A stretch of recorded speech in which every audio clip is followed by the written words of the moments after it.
Você já sentiu que alguém cruzou uma linha invisível? Aquela linha que separa o audacioso do absurdo, a ousadia da arrogância. Pois em 2025, Donald Trump não apenas cruzou essa linha, ele a apagou do mapa. Foi numa tarde cinzenta de março, em meio a uma reunião com o secretário-geral da OTAN, que o presidente norte-americano deixou escapar. Ou talvez tenha calculado milimetricamente uma frase que incendiaria os bastidores da geopolítica global. Nós precisamos da Groenlândia e vai acontecer. A frase ressoou como um trovão abafado. Não houve palmas, nem sorrisos, apenas o ranger dos dentes diplomáticos de quem entendeu que aquilo não era uma metáfora, era um anúncio.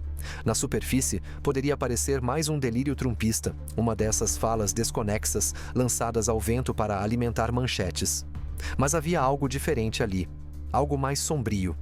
Trump não falava com ironia, falava com convicção. Olhava nos olhos do interlocutor como quem segura um trunfo invisível. Ao seu lado, Mark Rutte, recém-nomeado chefe da OTAN, manteve um sorriso diplomático. Mas por dentro, fontes próximas garantem, ele congelou. Literalmente. A Groenlândia. O território gelado, remoto, pacífico até então. Uma peça esquecida no tabuleiro global, agora alçada à condição de pivô de uma crise internacional. Mas por quê? O que Trump quer de verdade? E o que isso revela sobre os próximos passos dos Estados Unidos? Essa não era a primeira vez. Em 2019, Trump já havia sugerido comprar a Groenlândia. Foi ridicularizado. Os dinamarqueses riram. O mundo também. Mas Trump nunca esqueceu. E como todo jogador teimoso, ele voltou à mesa desta vez mais determinado, mais poderoso e muito mais imprevisível. Em 2025, ele não apenas mencionou a Groenlândia, ele exigiu e justificou com uma retórica inflamada: segurança internacional, interesses estratégicos, recursos naturais. Palavras vagas, mas perigosas. Para os que conhecem o jogo geopolítico, a mensagem era clara. Trump enxerga a Groenlândia como um ativo militar, uma base natural contra as influências do Ártico e, acima de tudo, um símbolo de domínio. Mas houve um erro de cálculo, porque o que Trump viu como uma jogada de mestre, a Europa interpretou como uma declaração de guerra, não bélica, mas simbólica, diplomática, moral. Mette Frederiksen, primeira-ministra da Dinamarca, não esperou 24 horas. Em coletiva, com olhos firmes e voz de aço, ela declarou: "A Groenlândia não está à venda. É parte da Dinamarca, e isso é final." Foi um basta. Um não categórico em tempos de sim diplomático. Ao lado dela, líderes da União Europeia, OTAN e até aliados menos entusiasmados alinharam-se. A Groenlândia, deixaram claro, não seria moeda de troca, nem hoje, nem nunca. A Groenlândia mesma, tradicionalmente discreta em seus posicionamentos, respondeu. Seu primeiro-ministro declarou com firmeza: "Nós decidimos nosso futuro, e ele não envolve ser comprados." Nunca antes o bloco europeu havia reagido de forma tão coesa a uma proposta americana. O que isso revela? Que a paciência europeia está se esgotando e talvez que Trump subestimou o orgulho de um continente. Por décadas, a Europa se curvou por conveniência, por medo, por dependência militar. Mas agora, algo mudou. E a Groenlândia foi o estopim. Trump agiu como se os europeus ainda fossem aqueles aliados hesitantes da Guerra Fria.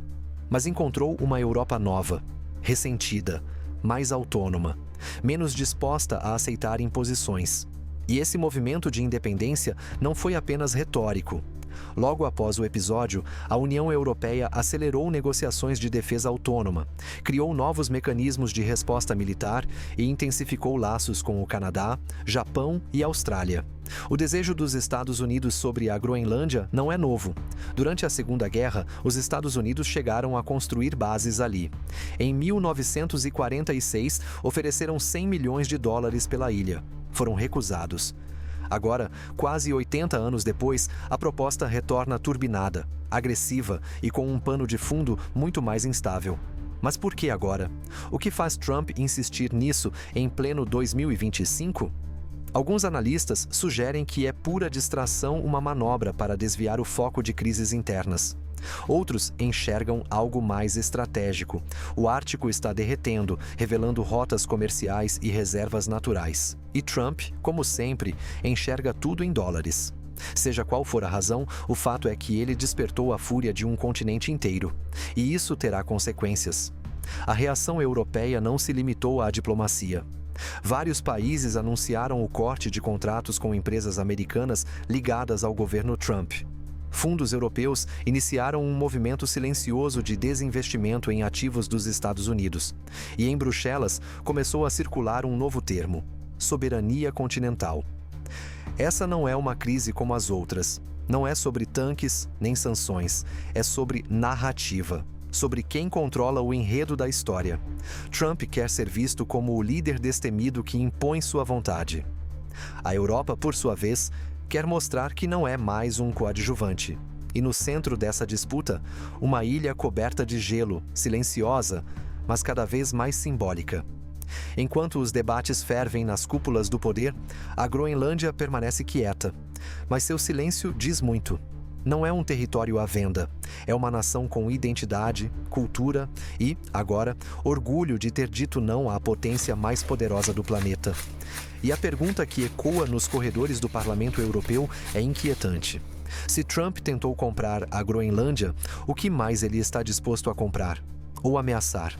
Você já confiou em algo com tanta força que esqueceu de observar os sinais de alerta? Elon Musk era esse sinal, e a Europa demorou, mas finalmente acordou. Era para ser o símbolo do amanhã. Linhas futuristas, aceleração instantânea, promessas verdes. Durante anos, a Tesla foi a joia da coroa da revolução elétrica. E Elon Musk, o visionário do século XXI. Mas em janeiro de 2025, a Europa parou de aplaudir. 45%. Esse foi o número que caiu como uma bomba no mercado europeu. As vendas da Tesla despencaram quase pela metade em apenas um mês. Um colapso, um baque, um grito vindo de consumidores, investidores e trabalhadores. Mas não se engane, essa não é apenas uma história sobre carros. É sobre confiança, sobre valores e sobre o momento exato em que o futuro deixou de fazer sentido. O estopim, quando a tecnologia ignora as pessoas. No final de 2023, um grupo de trabalhadores da Tesla na Suécia decidiu parar. Não pediam aumentos absurdos, queriam um acordo coletivo como todos os outros trabalhadores de grandes montadoras da região. A resposta da Tesla? Silêncio. Desprezo.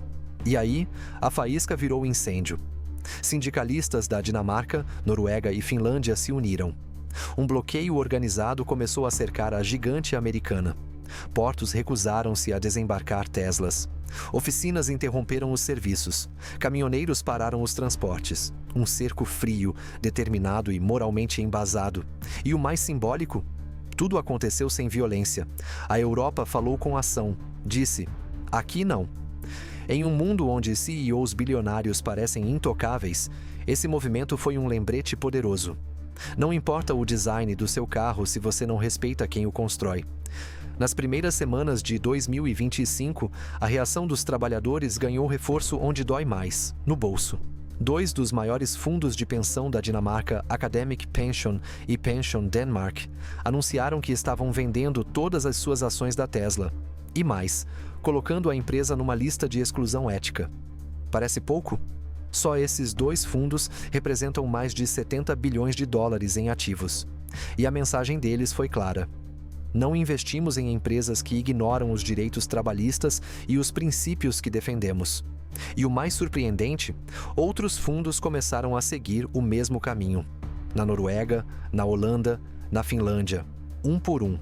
A Tesla, que antes era destaque nos portfólios como sinônimo de inovação, virou um risco ético. Para quem acha que o mundo financeiro só pensa em lucro, esse foi um alerta. Valores importam, e reputação vale mais do que especulação. Mas o verdadeiro golpe não veio dos fundos. Veio das pessoas, gente comum, gente como você. No Reino Unido, uma pesquisa revelou que 59% dos compradores de carros elétricos não querem um Tesla não por questões técnicas, mas por causa da imagem de Elon Musk. Eles disseram com todas as letras: não quero estar associado a ele. Isso é mais do que rejeição. É repúdio. E essa rejeição começou a aparecer nas ruas. Em Berlim, donos de Teslas relataram pichações nos carros. Em Lyon, um influencer famoso postou um vídeo dizendo que estava vendendo o Model S e voltando para um Renault elétrico, por consciência. Nas redes sociais, um movimento ganhou força. Número Not With Musk. Um recado claro. Não é mais só sobre o que você dirige. É sobre quem você apoia quando gira a chave. Durante anos, Elon Musk foi o diferencial. O rosto da revolução elétrica. Agora, virou o fardo. Em 2024, Musk fez o impensável. Publicamente apoiou o partido de extrema-direita na Alemanha. Chamou as políticas ambientais da União Europeia de barreiras burocráticas. Criticou abertamente o governo do Reino Unido.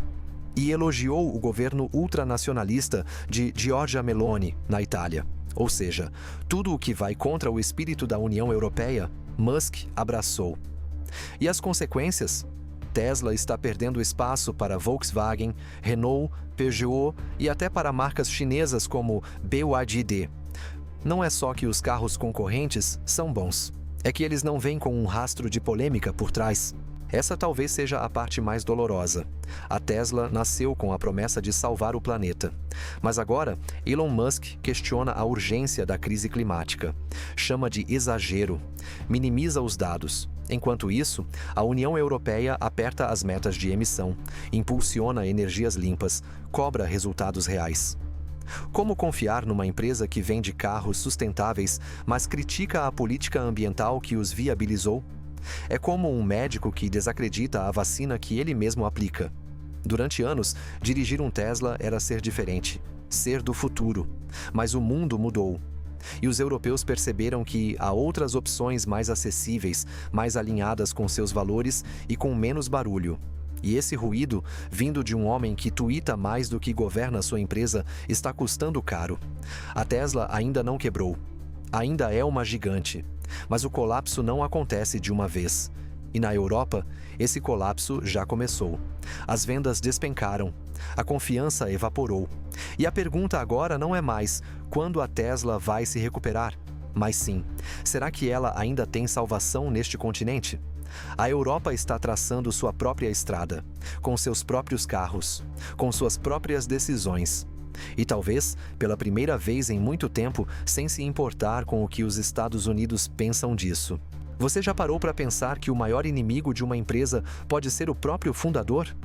Na superfície, Elon Musk continua sendo o mesmo. Dono da SpaceX, líder da Tesla, figura midiática. Mas a maneira como ele é percebido mudou drasticamente. Hoje, em Londres, é mais provável ouvir alguém dizer: "Troquei meu Tesla por um ID4. Cansei do Musk." Não se trata apenas de desempenho, design ou tecnologia. É identidade. E quando o símbolo do produto se torna uma figura polarizadora, o produto vira campo de batalha. Elon Musk virou esse campo, ele começou a mostrar sua verdadeira face política. E ela chocou o público europeu. Ele declarou apoio a um partido associado a negacionismo climático, discurso xenofóbico e revisionismo histórico. Na Alemanha, a mesma Alemanha que, há décadas, luta para apagar os traços do passado nazista. Como alguém pode imaginar que apoiar o AfD seria visto como algo neutro? Diferente dos Estados Unidos, onde a polarização é o ar que se respira, a Europa tem uma memória coletiva sensível. Política, por aqui, não é um jogo, é história, é cicatriz. Em entrevista à televisão italiana, ele elogiou Giorgia Meloni, primeira-ministra de viés ultraconservador, dizendo que a Europa precisa de mais líderes assim. Dias depois, criticou a política ambiental da União Europeia, chamando-a de burocrática. Musk parece não entender que, na Europa, uma empresa não sobrevive apenas com inovação, ela precisa mostrar que pertence. Na Alemanha, país que lidera a corrida dos veículos elétricos, a Tesla perdeu 76% de suas vendas em apenas 2 meses. Em contraste, o mercado geral de EVs cresceu 30% no mesmo período. Como uma empresa que simbolizava o futuro virou sinônimo de retrocesso tão rápido? A resposta está nas ruas. Em Hamburgo, donos de Tesla relatam episódios de vandalismo. Em Paris, uma cafeteria no bairro de Le Marais colocou um aviso na vitrine: estacionamento para carros elétricos, exceto Tesla. Em um continente onde o direito ao trabalho é um valor quase sagrado, a Tesla se recusou a assinar acordos coletivos com os trabalhadores suecos. Não estamos falando de salários exorbitantes, estamos falando de jornada justa, condições básicas e respeito sindical. A resposta foi avassaladora. Portos recusaram-se a desembarcar os carros. Transportadoras cancelaram entregas. Oficinas suspenderam serviços. A Tesla foi de fato bloqueada. E Musk, em vez de dialogar, respondeu com ironias no Twitter. Disse que os sindicatos estavam agindo como máfia. Comparou os portos escandinavos a postos de pirataria sindical. E, de quebra, ainda fez piadas sobre o sotaque sueco. Durante muito tempo, os fãs de Musk o defenderam com unhas e dentes. Mas em 2025, esse fã-clube encolheu e envelheceu. O consumidor jovem, informado e engajado que antes via Musk como uma figura aspiracional, agora o vê como um alerta. Em uma pesquisa recente do Institut d'Opinion Publique, 59% dos europeus entre 18 e 34 anos disseram que preferem pagar mais por outro carro elétrico do que apoiar uma empresa politicamente tóxica. A era em que empresas eram veneradas apenas por sua tecnologia está acabando. O que vem agora é a era da coerência ética. Essa é uma das perguntas mais complexas da história recente do mercado global. Afinal, até que ponto uma empresa se confunde com o seu fundador? O próprio nome Tesla foi transformado por Musk em uma extensão do seu ego. Ele aparece nas apresentações, nos lançamentos, no marketing, nas polêmicas. Hoje, falar Tesla é quase o mesmo que dizer Elon, e isso cria um dilema fatal. Como salvar a marca sem se livrar da figura que a comanda?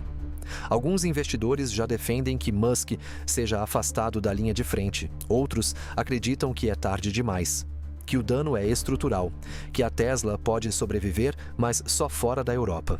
Porque aqui o divórcio emocional já aconteceu. E é aqui que mora o verdadeiro conflito desta história, porque Musk acredita que o futuro se constrói com tecnologia.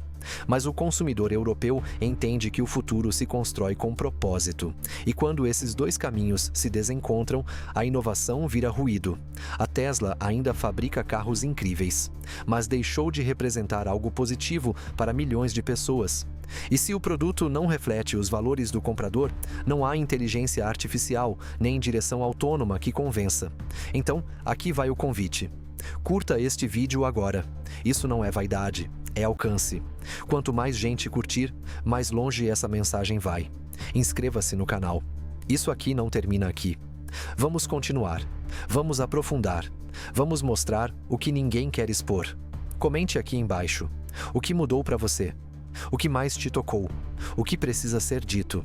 E se a próxima grande batalha da política americana não for decidida nas urnas, mas nas telas? E se os roteiros, os palcos e os streamings forem os novos campos de guerra? Não é uma pergunta retórica, é o que está acontecendo agora. Enquanto Donald Trump brada suas verdades em palanques inflamados e Elon Musk afunda a Tesla em polêmicas políticas, um grupo silencioso, poderoso e profundamente influente prepara seu contra-ataque. E não estamos falando de generais, juízes ou CEOs. Estamos falando de roteiristas, atores, diretores, produtores. Sim, Hollywood está se mobilizando contra Donald Trump. E não é a primeira vez, mas desta vez é diferente. É pessoal. Foi em 2017. Golden Globes. Meryl Streep sobe ao palco para receber o prêmio Cecil B. DeMille, uma homenagem à carreira. Mas o que ela faz não é agradecimento, é memória, é dor. Ela relembra um momento que, para muitos americanos, jamais deveria ter acontecido. Quando vi o presidente eleito zombar de um repórter com deficiência, meu coração quebrou. O teatro inteiro silencia. Milhões assistem pela televisão. Aquela noite, aquela fala, aquela expressão, tudo isso ficou gravado. Meryl não disse o nome dele, mas todos sabiam de quem ela falava. E Trump respondeu como sempre responde. No Twitter, com insultos, dizendo que ela era uma das atrizes mais superestimadas de Hollywood. Desde aquela noite, Hollywood começou a se organizar, silenciosamente, mas com intenção. Diretores começaram a repensar roteiros. Séries foram encomendadas com mensagens implícitas e às vezes explícitas sobre direitos civis, racismo e liberdade de expressão. Filmes como The Post, Vice, Don't Look Up, The Trial of the Chicago 7 começaram a surgir como manifestações artísticas contra o que muitos identificavam como um governo de abuso, cinismo e desinformação. Para muitos, Trump é só um bilionário com opiniões fortes. Mas há uma camada mais profunda. Desde os anos 80, ele entendeu o poder da imagem. Fez participações em filmes, apareceu em O Aprendiz, moldou sua persona em frente às câmeras. Ele não governa apenas com decretos, governa com símbolos, com frases de efeito, com imagens que viralizam. Mas e se os criadores de imagem decidirem que ele não pode mais controlar a narrativa? Essa é a tensão real de 2025. Hollywood já não quer apenas criticar Trump, quer desmantelar sua mitologia. Nesse contexto, surge uma figura ainda mais intrigante: Melania Trump. Ela não grita, não posta com frequência, não participa dos discursos, mas é impossível ignorá-la, porque o silêncio dela fala alto. Durante a primeira presidência, Melania evitou mudar-se para a Casa Branca de imediato, justificando com a educação do filho. Depois, escolheu os eventos em que aparecia. Ignorou convites, rejeitou entrevistas, e então um gesto virou símbolo. O casaco com os dizeres: "Eu realmente não me importo, você?", usado durante uma visita a crianças imigrantes detidas. Melania virou uma incógnita, alvo de críticas, ícone de indiferença. E para Hollywood, o silêncio dela não é neutralidade, é cumplicidade. Enquanto Trump disparava insultos no Twitter, Melania liderava uma campanha contra o bullying online, o projeto Be Best. Um presidente que ataca jornalistas, desafia artistas e ridiculariza adversários enquanto sua esposa prega gentileza na internet. Hollywood percebeu isso e transformou em material.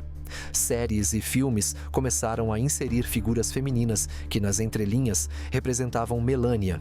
Esposas silenciosas, cônjuges de líderes autoritários, mulheres divididas entre lealdade e ética. A crítica não vinha com nomes, mas a mensagem era clara. E agora, com Trump de volta ao cargo, Hollywood não está mais brincando. Grandes estúdios estão patrocinando produções que mostram os perigos do autoritarismo contemporâneo. Roteiristas premiados estão sendo convidados para projetos sobre manipulação política, desinformação digital, polarização cultural. E mais do que isso, há um esforço coordenado para proteger a liberdade artística diante da ameaça de censura indireta. Trump já demonstrou desdém por filmes que não o agradam, já criticou programas de TV por representarem valores decadentes, já sugeriu que Hollywood promove ódio contra os conservadores. Essa batalha não é só ideológica, é existencial. De um lado, Trump representa a narrativa da força, da autoridade, da simplificação. Do outro, Hollywood representa complexidade, nuance, liberdade criativa. Hollywood está prestes a lançar a maior leva de produções politicamente engajadas desde os anos 70. Minisséries sobre o impacto das redes sociais nas eleições. Filmes sobre a ascensão do populismo e a normalização do discurso de ódio. Documentários sobre os bastidores da presidência Trump, com depoimentos inéditos, inclusive de ex-funcionários da Casa Branca. Você já viu um gigante tropeçar porque ignorou o terreno embaixo dos próprios pés? É fácil olhar para o horizonte e achar que o poder vem de quem grita mais alto. Mas às vezes, o maior impacto vem de onde ninguém esperava. Do sul. De um vizinho que por muito tempo foi tratado como coadjuvante, mas que agora se recusa a continuar calado. O México está preparado para revidar. E se você acha que isso é só bravata de campanha, é melhor se sentar, porque o que está prestes a acontecer pode mergulhar os Estados Unidos em um novo colapso. Um colapso econômico, energético e político. Em 2025, com Trump de volta à Casa Branca, as relações entre Estados Unidos e México voltaram ao ponto de ebulição. Mas desta vez, o México não vai mais apenas negociar, vai contra-atacar. Tudo começou com um anúncio aparentemente técnico, escondido em uma coletiva caótica da Casa Branca. A partir de abril, todos os produtos mexicanos sofrerão uma tarifa de 25%. A justificativa era a mesma de sempre: imigração ilegal, fentanil e proteger os trabalhadores americanos. Mas para os analistas mais atentos, a mensagem real estava nas entrelinhas. Vamos usar tarifas como arma política. Só que Trump esqueceu de uma coisa: o México não é mais o mesmo de 2016. Hoje, os Estados Unidos dependem do México de formas que vão muito além do que o consumidor médio imagina. Você sabia que mais de 30% das peças usadas na fabricação de carros americanos vêm de fábricas mexicanas? Ou que 8 a 10% de todo o petróleo bruto consumido nos Estados Unidos é importado via oleodutos mexicanos? Diferente dos confrontos anteriores entre Trump e López Obrador, agora o rosto do México é Claudia Sheinbaum, a primeira mulher a liderar o país. Cientista, ambientalista, estratégica. Ela não grita, ela calcula. E foi exatamente isso que fez quando Trump anunciou as tarifas. Silêncio. Por 3 dias. Na mídia, analistas especulavam se ela cederia, recuaria, pediria negociações. Mas no 4º dia, veio o pronunciamento. Calmo, claro, letal. Não queremos uma guerra comercial. Mas não vamos assistir calados enquanto nossos trabalhadores e nossa soberania são atacados. Temos um plano, e ele será ativado. Foi nesse momento que os Estados Unidos perceberam: o México tem cartas e está disposto a jogá-las. O chamado Plano B, elaborado pelo Ministério da Economia do México, não é uma ameaça genérica. É uma estratégia cirúrgica, desenhada para atingir nervos específicos da economia americana. Tarifas sobre produtos agrícolas dos Estados Unidos: milho, soja, carne bovina. Itens que compõem grande parte das exportações americanas para o México, ou seja, produtos que sustentam os agricultores do meio-oeste americano, a mesma base eleitoral de Trump. Suspensão temporária da exportação de petróleo bruto. Com isso, as refinarias dos estados do Texas e Califórnia, que dependem do petróleo mexicano por razões de proximidade e custo, entrarão em crise. Restrição a empresas americanas com operações no México, principalmente no setor automotivo. Ford, General Motors e Chrysler têm fábricas no norte do país. Se o México restringir essas atividades, a cadeia de produção será interrompida e o custo de cada carro americano subirá instantaneamente. Mas hoje, com o avanço de acordos comerciais com China, União Europeia e América Latina, o México não depende exclusivamente dos Estados Unidos. Pelo contrário, os Estados Unidos é que precisam desesperadamente do México para manter a máquina funcionando. E é justamente isso que torna o embate tão explosivo. Trump prometeu aos americanos que iria punir países que se aproveitam dos Estados Unidos. Mas e se esses países forem parte da engrenagem que sustenta o próprio americano médio? Imagine o que acontece quando um fazendeiro em Iowa não consegue mais vender sua soja para o México. Ou quando um motorista da Uber na Califórnia vê o preço da gasolina subir 40% em uma semana. Ou quando os preços dos carros novos disparam e os empregos nas montadoras começam a sumir. Em 6 de março, Claudia Sheinbaum fez uma ligação direta à Casa Branca. Pediu uma revisão das tarifas. Ofereceu diálogo. Trump recusou. No dia seguinte, o México cancelou um leilão de petróleo que envolvia empresas americanas. No mesmo dia, o peso mexicano disparou. O dólar, que deveria ser o vencedor da guerra, começou a sangrar. No interior do Kansas, agricultores organizam protestos. Nos sindicatos de Detroit, circulam boatos de demissões em massa. E tudo isso por quê? Porque um presidente achou que o México ainda era frágil. E se o verdadeiro colapso dos Estados Unidos não estiver vindo de fora, mas de dentro? A essa altura, o mundo já entendeu que Donald Trump não governa, ele domina, impõe, colide. Mas o que poucos sabiam até agora é que o epicentro da crise não está no México, nem na Tesla, nem na Groenlândia. Está no coração do poder americano, na Casa Branca. Em 2025, o Salão Oval já não é um símbolo de estabilidade. É um campo de guerra entre egos, vaidades, decisões contraditórias e lealdades que duram menos que um tweet. E o caos que Trump sempre cultivou como estratégia está se voltando contra ele. Tudo começou com uma coletiva de imprensa que tinha tudo para ser protocolar. Bastava ler um comunicado, acalmar os mercados e sair. Mas Trump não resiste ao palco. E naquele dia, ele não apenas falou demais, ele desnudou sua própria administração. Na frente de câmeras do mundo inteiro, Trump ameaçou retirar os Estados Unidos da OTAN. A aliança que sustenta a arquitetura da segurança ocidental desde 1949.